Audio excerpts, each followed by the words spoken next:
Le simple fait de voir est déjà par soi-même un prodige.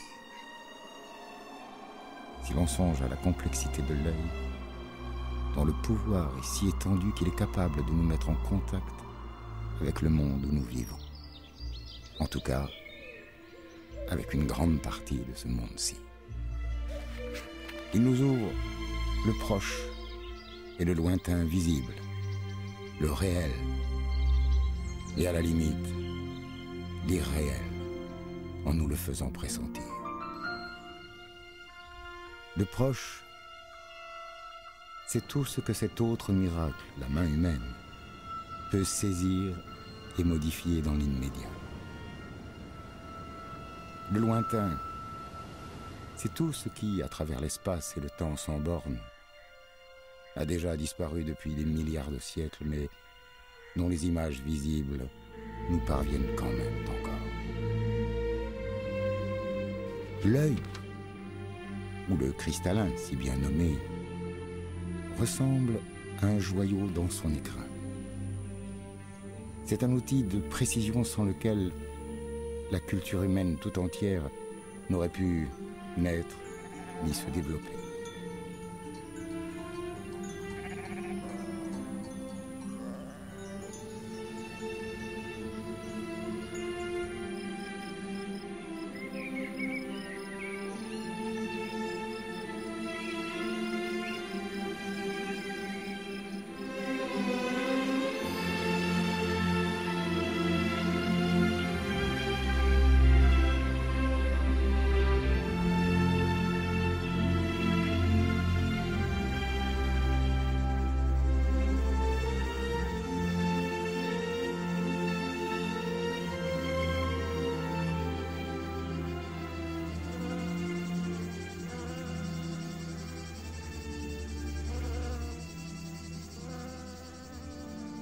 Il a permis aux sciences et aux techniques l'impressionnante série de leurs découvertes, mais aussi, grâce à la diversité, à la finesse des sensations, l'infinitésimale nuance, d'ouvrir au génie des artistes un champ de création toujours renouvelé, toujours inépuisable.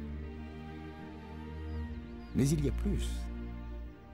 En dehors de ce miroir magique, j'allais dire, dans son ombre, notre esprit amoncelle un trésor gigantesque.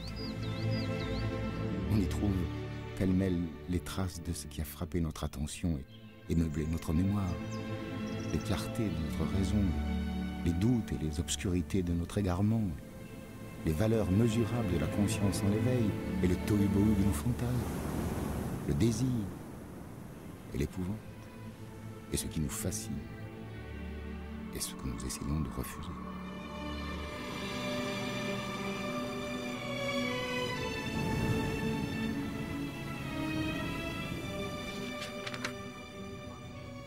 Toute pensée humaine, même la plus banale, se trouve ainsi placée comme à l'intérieur d'une chapelle où l'univers parvient, transfiguré par le filtre multicolore des vitraux, en même temps que par la charge de souvenirs et d'émotions qui a comblé notre existence.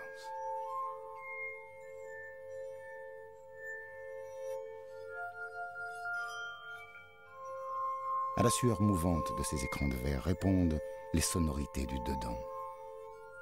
On y entend tous les registres de nos orgues personnels, la voix psalmodiée des officiants, les pas des visiteurs et des fidèles dont l'écho se prolonge, et même le silence de nos voûtes.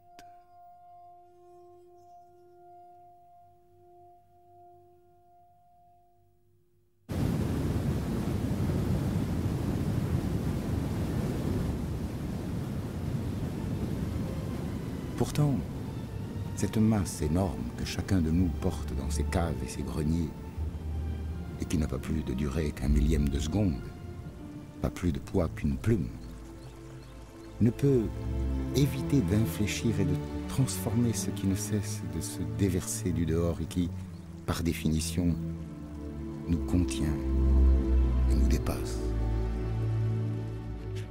Quant à la nuit des paupières baissées sur le promontoire qui surplombe le sommeil, Elle mélangeait, comme sur la palette d'un peintre, les 36 chandelles des coups reçus dans mes combats de gamin.